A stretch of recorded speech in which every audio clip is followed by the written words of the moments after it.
Привет-привет! Меня зовут Людмила, и с вами Таро в потоке.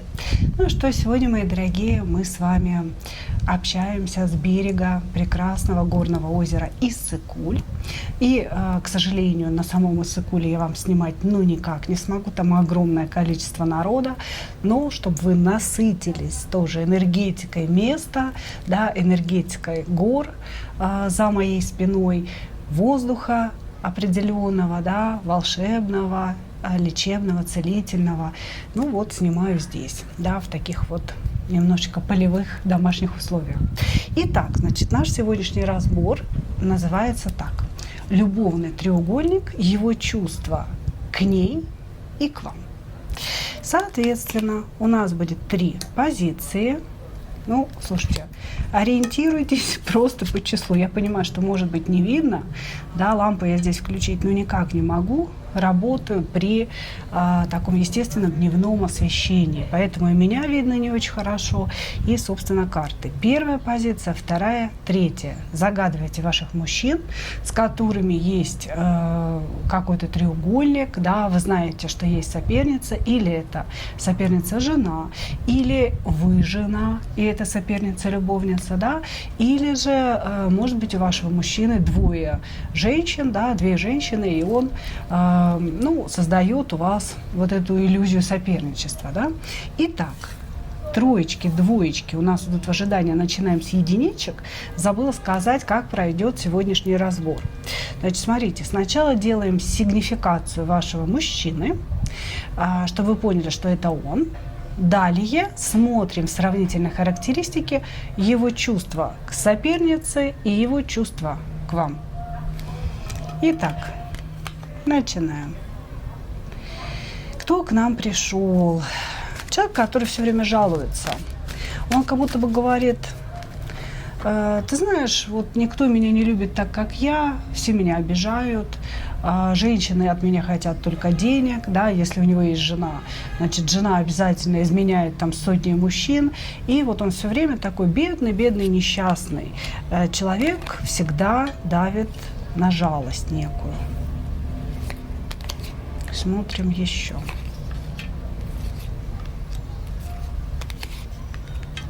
Угу. Нереализованный товарищ, сколько бы ему ни было лет, но этот человек не добился от жизни того, что он хотел.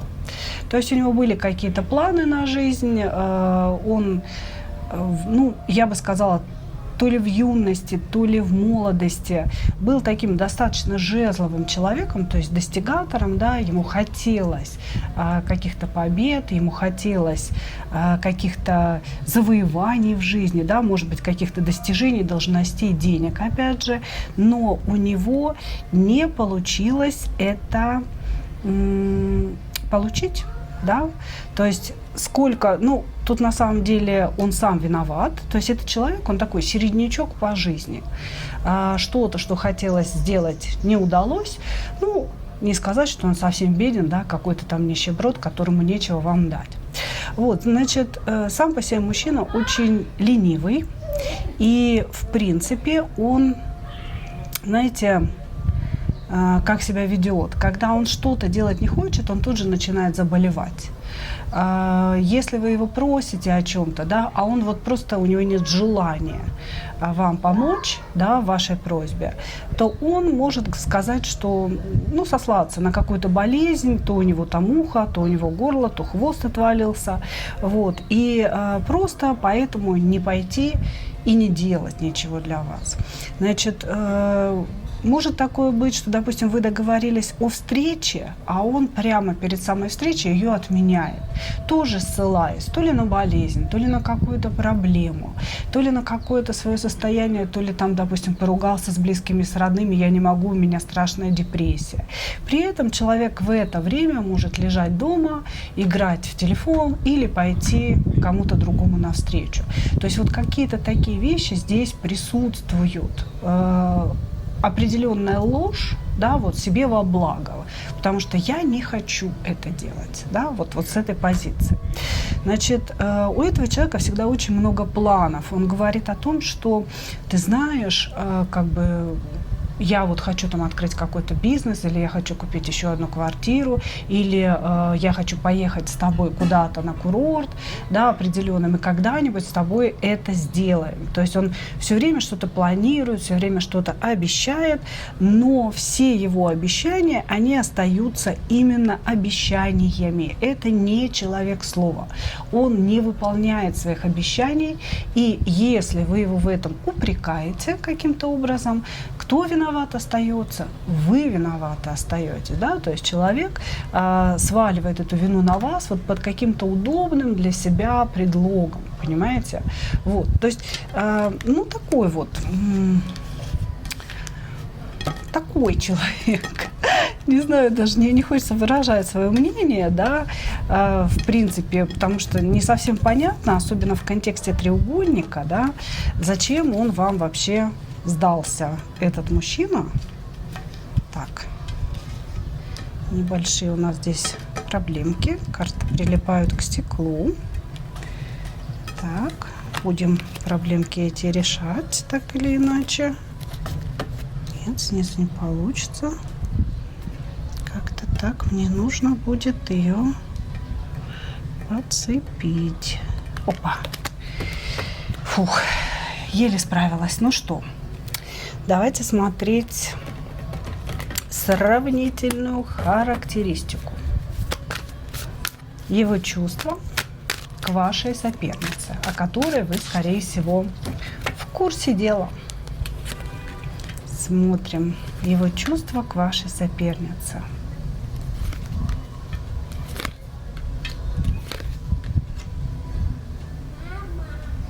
Угу.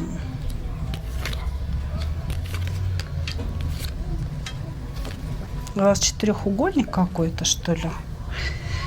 То есть четырехугольник здесь со стороны как раз-таки мужчины, которого вы смотрите. Так, чувство к вам. Чувство к вам. Так, вы жена, что ли?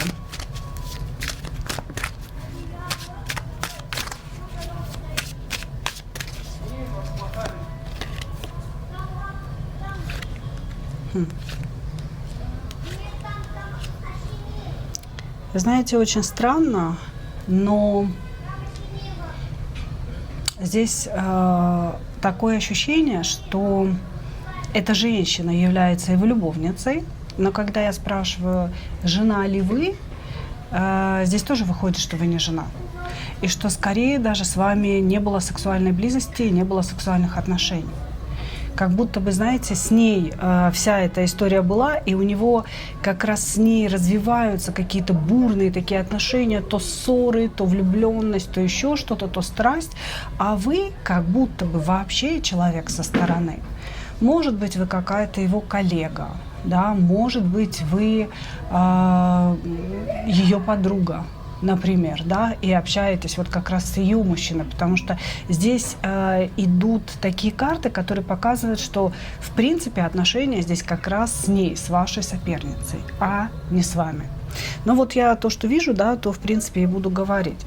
Значит, его чувство к ней, она любимая женщина его.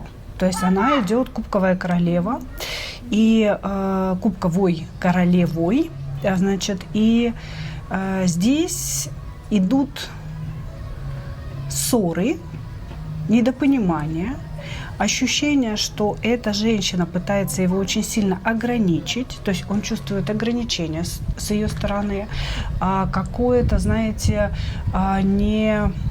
Так, извините меня, пожалуйста, тут у меня дверь начинает двигаться. Полевые условия. Вот, значит, ощущение такое, что она любимая женщина, но она накладывает на него какие-то ограничения. Человек хочет что-то делать, чем-то заниматься, а она ему не разрешает. И эта ситуация его очень сильно добивает. У них очень много ссор друг с другом. И эти ссоры, это всегда какое-то такое, знаете, очень острое выяснение. И в каждой ссоре он как будто бы, знаете, принимает решение, все, да, все, я больше с ней не буду, мне это надоело, но тем не менее через время он начинает по ней очень сильно скучать и возвращается к ней, понимаете? Безусловно, я могу сказать так, что чувства у этого мужчины к вашей сопернице присутствуют. Это действительно кубковые чувства. Просто идет ощущение, что общение у них уже очень длительное, и поэтому, конечно же, бабочки в животе закончились. Да? Приходится уже как-то примириться друг с другом, приходится принимать какие-то негативные черты друг друга. Ну и, собственно говоря, да, вот как-то коррелировать взаимоотношения. Ему с ней сложно. Но, тем не менее, после каких-то ссор они могут помириться, он идет первый на это примирение, вот, и все начинается по кругу, понимаете, все начинается по кругу. Его чувства к вам. Еще раз повторюсь, да, что здесь у нас идут карты некого расстояния между вами, причем это расстояние может быть не физическим, это расстояние может быть таким эмоционально-ментальным, да, когда вы действительно плохо друг друга знаете, и когда вы, может быть, знаете, во-первых, нет отношений, да, во-вторых, не было взаимодействия по поводу отношений. Как будто бы мужчина не говорил вам ничего о своих чувствах, и вы, в принципе, ему ничего не обозначали. То есть вы смотрите на некого знакомого, но нету сильно близких взаимосвязей. Значит, что бы он хотел? Здесь у человека, я не могу сказать, что есть какие-то глубинные чувства к вам, да? Здесь есть некие желания в вашу сторону. Поэтому я и говорю, что бы он хотел? Он бы хотел с вами близости, потому что вы нравитесь этому человеку как женщина, вы его зажигаете как женщина, и когда он о вас думает, у него возникают те самые огненные, жезловые энергии завоевания. Человек здесь с собой борется, потому что основное его отношение к вам – это такое, знаете, восхищение и преклонение, потому что вы для этого человека звезда. Звезда – это всегда что-то прекрасное, что-то яркое, но далекое, понимаете? И здесь мужчина, он восхищается вами, как будто бы на неком расстоянии. И его восприятие вас – это восхищение на расстоянии. Я к ней близко не подойду, я восхищен ее красотой, я восхищен ее умом, но в некое взаимодействие или в объяснение с этой женщиной, да, я не иду. Здесь идет молчание, да, утаивание каких-то своих эмоций. Вот, поэтому я могу сказать так, этот человек о вас думает, когда он о вас думает, у него вспыхивает желание, да, сексуального характера, естественно, вот, но человек старается это желание не то чтобы подавить, он его не проживает, он как будто бы себя не пускает в проживание этого желания. И говорит, что вот, пусть она светит, моя прекрасная звезда, но на неком расстоянии. Я не буду приближаться, я не буду ей ничего говорить, вот, я просто буду восхищен ею на расстоянии. Вот такие чувства. Они не близкие, это не глубокие эмоции. Может быть, вы недавно познакомились, да? Может быть, недавно познакомились, а может быть, здесь человек, который является вашим коллегой, да, и так или иначе, или вы знакомы просто там где-то в спортзале вместе находитесь, ходите в какие-то вместе заведения, да, этот человек не хочет делать каких-то явных шагов в вашу сторону, но вы ему, безусловно, очень нравитесь. Это вот у меня на заднем фоне ходят соседи, да, вот я смотрю. Такие у нас условия. Благодарю вас, единички. Надеюсь, что услышали все, что хотели. Двигаемся дальше. А то я думала, что проходит сзади меня садовник. Здесь такие забавные садовники, они все бабушки, и они все ходят в таких шляпках смешных и ухаживают за территорией. Территория красивенная. Вот у вот этого отеля, где я сейчас нахожусь, очень красивая территория. И за всем ухаживают бабушки-садовники. Очень забавные, харизматичные такие тетеньки. Хорошо, благодарю вас. Так, сделаю по-хитрому. Единички. Переходим к двоечкам. Перевернутый император. Перевернутый император.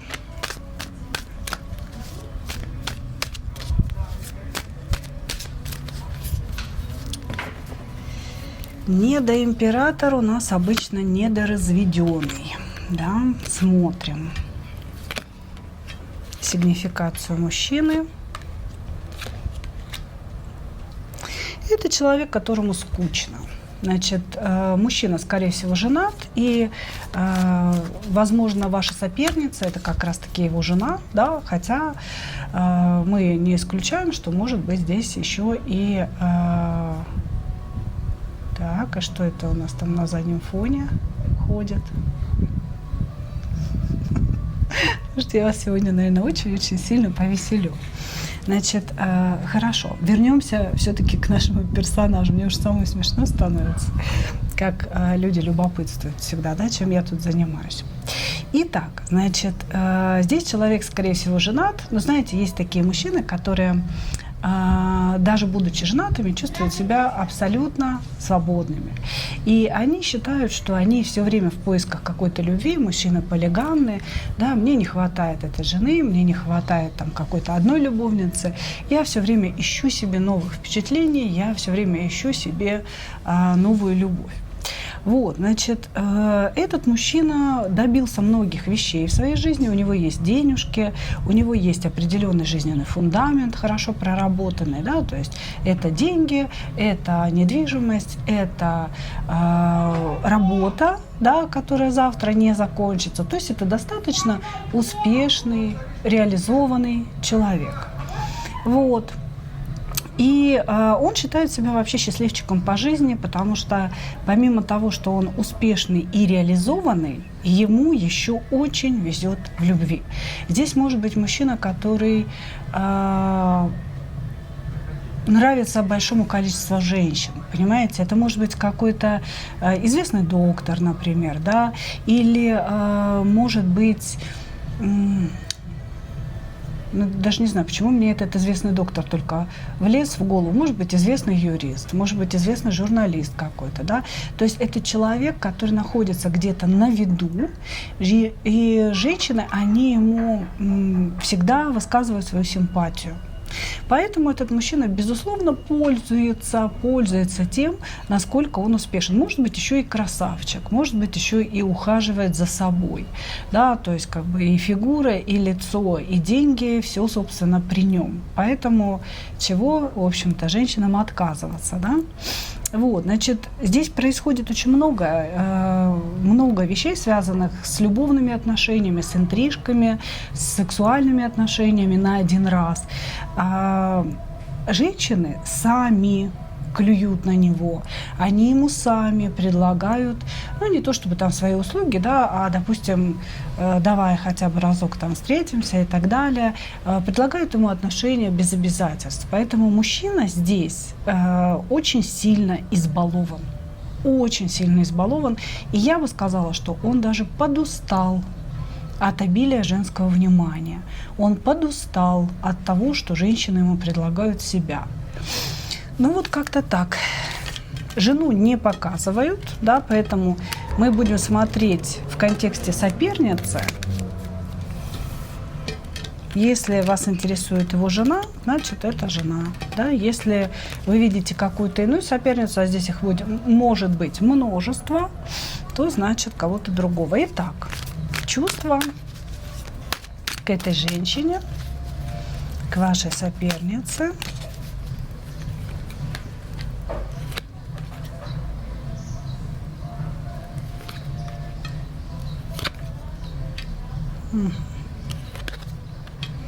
Здесь у нас уже жезл засох.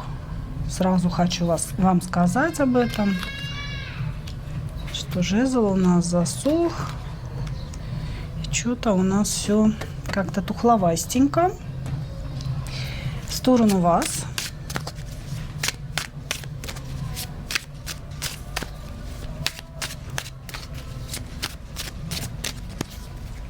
В сторону вас.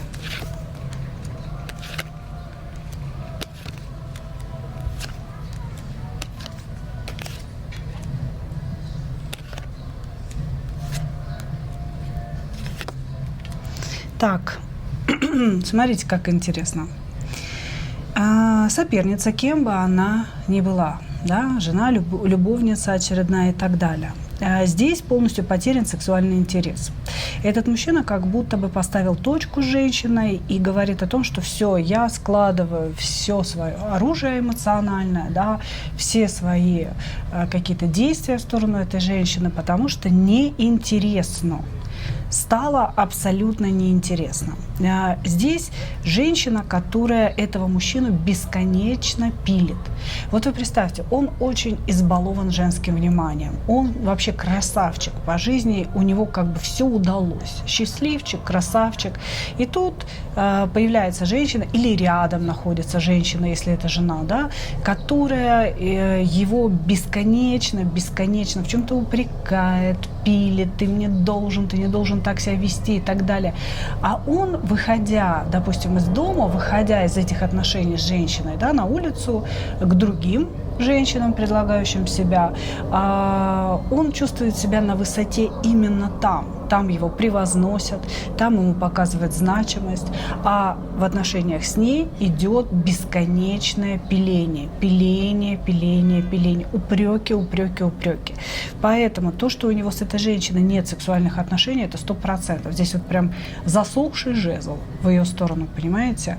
Вот, значит, мужчина, привыкший к какому-то своему пониманию свободы, полностью потерял интерес к этой женщине.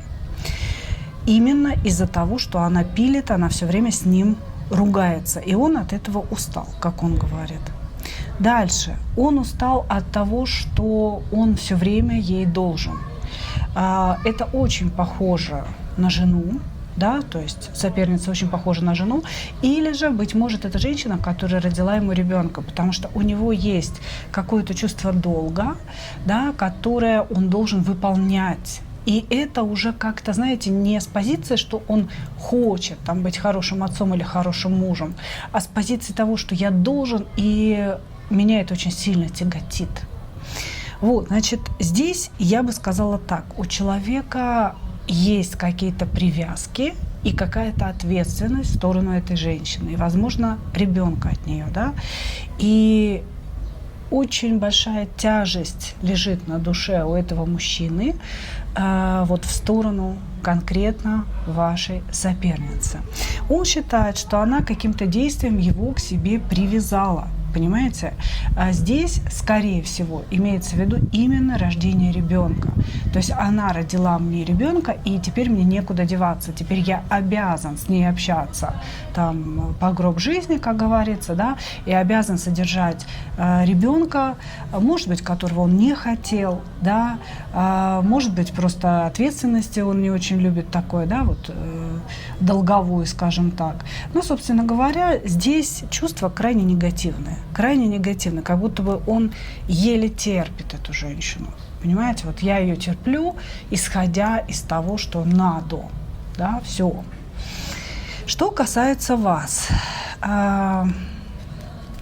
очень интересная здесь история, как будто бы вы знакомы-то уже достаточно долго. И когда-то вот эта вот десяточка кубков, она все-таки была в вашу сторону. Идет ощущение, что этот мужчина вас любил, но любил вас в неком прошлом, когда-то. И сейчас ваше общение, оно очень неоднозначное, и чувства его к вам очень неоднозначны. Можно сказать, что вы важный человек в жизни этого мужчины, важный человек. И он часто думает о вас, и мысли о вас, они его очень сильно ранят. Вот вы представьте, он такой красавчик, любимчик женщин, да, и, в принципе, он особенно ни к кому не привязывается. Но каждая мысль о вас очень сильно ранит. каждое воспоминание о вас очень сильно ранит. Бывает такое, что, знаете, мужчина, бегая от одной женщины к другой, тем не менее может любить только одну.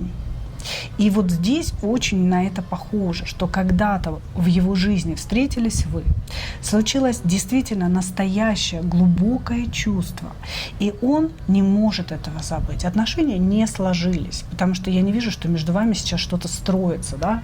Ну, какие-то отношения строятся. Здесь, скорее всего, вы или общаетесь время от времени, или конкретно в данный момент вы не общаетесь, потому что мужчина за вами где-то подглядывает. Подглядывает, узнает, подсматривает, любуется вашей внешностью. Да?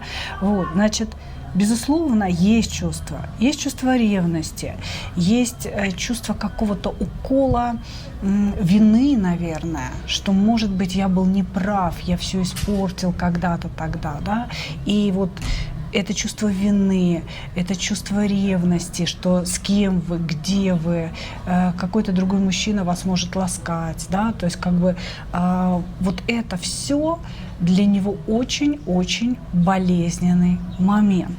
Он не говорит о том, что он вас любит, но он говорит, что он вас очень сильно ревнует. И он не хочет, чтобы вы принадлежали кому-то другому. Он говорит о том, что вы такие, знаете, роковые партнеры, а раньше он думал, что вы кармические партнеры, что вы обязательно должны прожить какие-то отношения вместе, какую-то жизнь вместе, что ваша встреча, она вообще не случайно случилась. Вот, значит, и также этот мужчина обвиняет вас, да, то ли вы его не выбрали, вышли замуж за другого, понимаете? То ли, может быть, он вас когда-то не выбрал, но вы все равно виноваты, что вы вышли замуж, да, и вы не дождались. Вот. А здесь идет еще какое-то обвинение о вас, что типа, это все-таки это не я виноват, что мы не вместе, да, это все-таки виновата она. Она слишком гордая, она слишком принципиальная. Зачем все эти принципы? Надо было меня брать вот голенькими ручками, да, таким, какой я есть, собственно говоря. Чувство к вам у человека есть. Вот эта 10 кубков, она была глубокая любовь. И он взял и засунул ее глубоко в сердце, закрыл на 10 замков, знаете, положил в сундук еще, закрыл еще одним замком, закрыл комнату и ушел по темному коридору в свою счастливую жизнь. Понимаете? То есть вы в глубине сердца этого человека. И именно поэтому мысли о вас для него крайне-крайне болезненные. И каждое общение с вами, оно может быть, кстати, очень похоже на выяснение какое-то. Да? Что ты меня тогда бросила, а почему ты меня бросил, а ты меня не поняла, а ты меня не понял. То есть вот какие-то постоянные, знаете, такие передряги. Но под этим всем кроется лишь то, что у него внутри есть это чувство любви. Он его не смог отпустить, прожить. Не выгнал он его из себя. И именно поэтому разговоры могут превращаться в ссоры. Понимаете, выяснения и в упреки. Потому что болит. Потому что хотелось чего-то совершенно другого. А это другое, оно не вышло, не получилось. Благодарю вас, мои дорогие. Так, сейчас будем хитрить. Двигаемся дальше.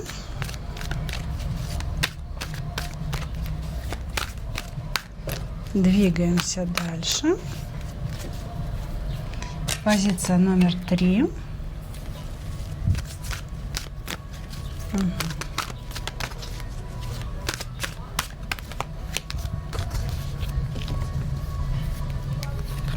Вы знаете, очень двойственный человек. В каком плане? Когда вы с ним начинаете общаться, он всячески показывает какие-то принципы, правильные такие, знаете, высоконравственные принципы, по которым он якобы живет. Это человек, который поднимает на улице котят, например, да, потом их пристраивает. Это человек, который дает деньги детдомам. То есть он всячески показывает и рассказывает о себе, что он находится в иерофанте. То есть я принял для себя некое решение, да, что нужно помогать людям. да, и вот я добиваюсь чего-то и обязательно делюсь своими достижениями с людьми. Вот здесь человек, который якобы живет вот такую жизнь. Вроде как щедрый, вроде как всегда готов помочь, вроде как ему можно доверять, да, но на самом деле перевернутая сила. Это говорит о том, что в человеке побеждают инстинкты, а не духовность. Он хотел бы идти в духовность, и, быть может, он ею интересуется так или иначе. Это может быть религия, это может быть философия, теософия или же эзотерика, да, но тем не менее, инстинкты его побеждают вот это стремление к духовности. Значит, что еще можно сказать о нем? Когда вы подходите ближе, да, начинаете общаться ближе с этим человеком, выясняется как раз-таки вот этот факт, что вот эти все разговоры о помощи другим людям – это разговоры. Что если он кому-то помогает, то после этого требует обязательно какой-то там ответ, да, то есть расплаты требует за свою помощь, что все это не искренне, и что в принципе вообще от него лучше копеечку не брать, потому что он эту копеечку запишет обязательно куда-то в блокнотик себе, и придется вам отдать потом не копеечку, а рублик. Вот так можно сказать. Вот, значит, сейчас вы можете не общаться с этим человеком. У вас были насчет него какие-то иллюзии, потому что он очень сильно старался вас завоевать. Здесь было очень много переписок, здесь прям переписки в отношении вас. Вот. И много переписок, много слов и много иллюзий о том, что он прекрасный кубковый король, умеющий любить. Но он ни хрена не прекрасный король оказался, понимаете? Потому что когда вы подошли поближе, вы увидели его, скажем так, некую другую сторону, да, сторону человека, который интересуется только какими-то низменными вещами, развратом, понимаете, который хочет удовлетворять свою похоть. Потому что есть понятие, например, страсти, да, есть высокочастотная страсть, есть понятие любви, а есть понятие похоти, да, того, что человек, просто хочет, да, конкретного акта, и больше он ничего не хочет. И, возможно, когда вы сблизились с ним, да, вы увидели в нем вот такие вещи. Да, вот такие, то есть победу инстинктов над духовностью. И вы, возможно, были удивлены, а после этого разочарованы. Хорошо. Давайте посмотрим.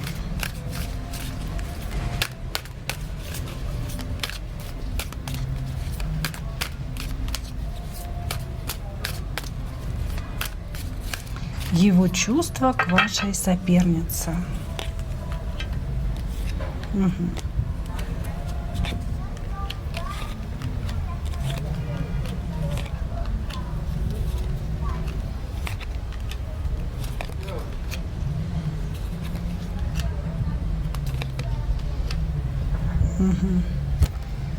Влюблён и очень зол, он говорит. Его чувства к вам.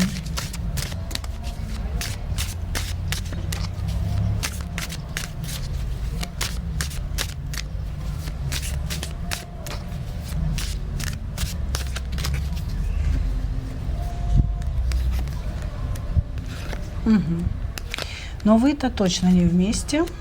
Вы на расстоянии огромном находитесь друг от друга.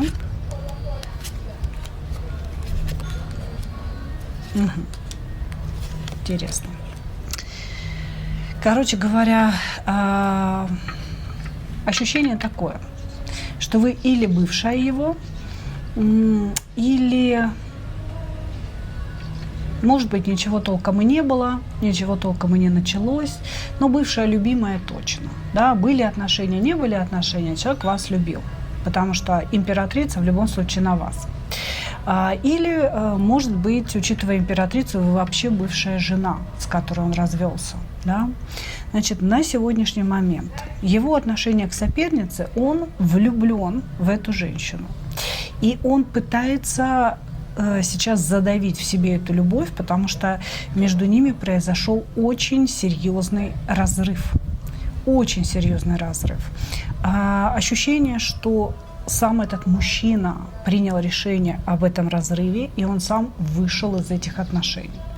Почему? Потому что он ей не доверял, потому что он считает, что она неверна ему, да, что она гуляет, что она обманывает его. То есть здесь идет обвинение этой женщины в каком-то бесконечном обмане. Понимаете, что вот она виновата, она обманула, она поставила меня в какое-то нехорошее положение, я к ней со всем сердцем, я к ней со своей любовью, со своей страстью и так далее, но она сделала так, что мне пришлось ее бросить. Вот так он говорит.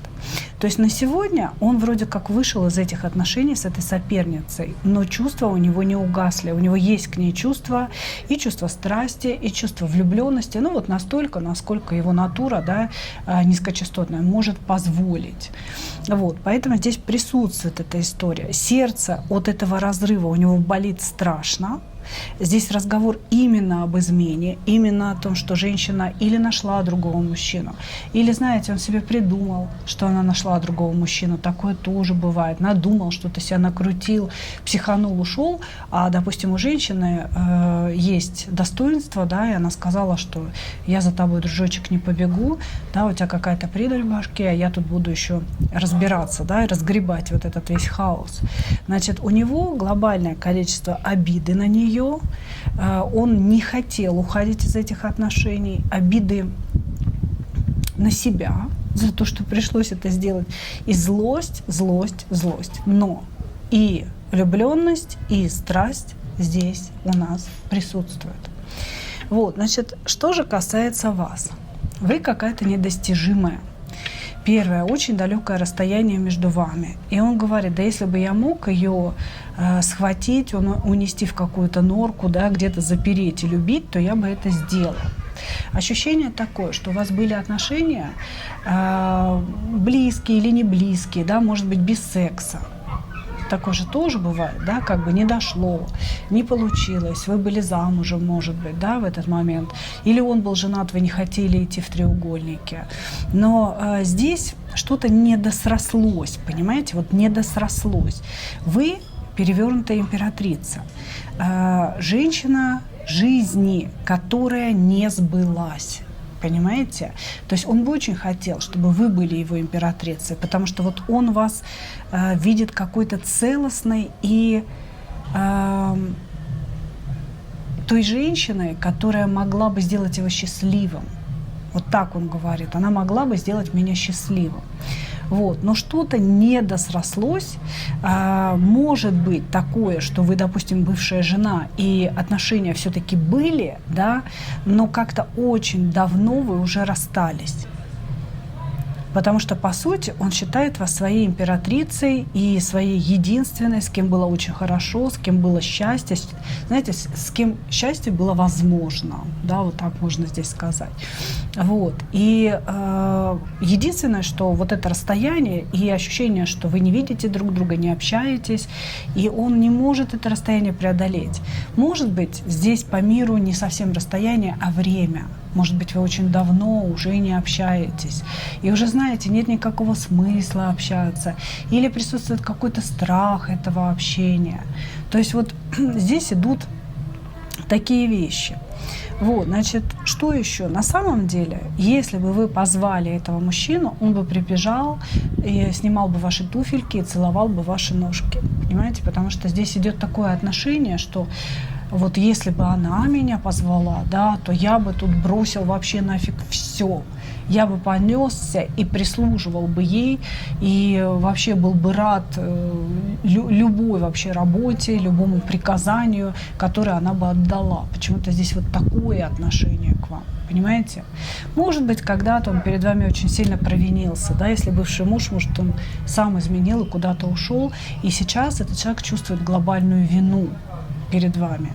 Вот. И, конечно, он понимает свою ошибку и очень сильно сожалеет о своем поведении. Но здесь, вот знаете, четкая такая история, что мы не можем быть вместе, хотя мы идеальная пара. Он император, вы императрица, но все в перевернутой позиции. То есть мы не можем быть с ней вместе, хотя вот она моя настоящая императрица.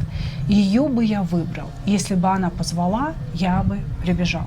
Я бы сделал все, чтобы быть с ней. Вот. Вот такая. А любовь есть у тебя? То есть здесь вот как-то так интересно. Любовь есть у тебя? Вы знаете, здесь есть преклонение перед вами. Искренних любовных карт я не вижу. Есть преклонение перед вами, и есть ощущение, что этот человек вас себе запрещает. Типа, я не буду о ней думать, потому что я не буду о ней думать никогда. Вот так. То есть он сам волевым усилием запрещает себе погружаться в какие-то мысли о вас или какие-то чувства к вам. И у него очень часто возникает желание вам написать. Очень часто. Вот, то есть он прям сидит с телефоном, хочет написать, но почему-то не пишет. Может, вы его заблокировали, может, он не знает вашего номера телефона, да, то есть он садится, вот я бы ей написал. Или знает и то, и другое, и не заблокирован, да, но вот просто боится. Здесь вот конкретно есть какое-то неотправленное письмо вам, девочки, понимаете? Вот, то есть страдает. Он по вам страдает, он вас себе запрещает. И несмотря на то, что он не сказал нам слов любви конкретных, да, кубковых, жезловых, тем не менее он сказал, если бы она позвала, я бы сорвался с места и как щенок, да, сел бы возле ее дверей и ждал бы каких-либо приказаний. Ну вот, мои дорогие, вот такой у нас сегодня получился разбор. Надеюсь, что вы услышали, несмотря на движуху вот это вот все, шум, ту информацию, которая предназначалась сегодня именно вам. А я благодарю вас за ваше внимание и, как обычно, хочу пожелать вам только одного – встретить свою настоящую любовь и не потерять в ней себя. Ну а мы увидимся с вами в следующих видео. Пока-пока!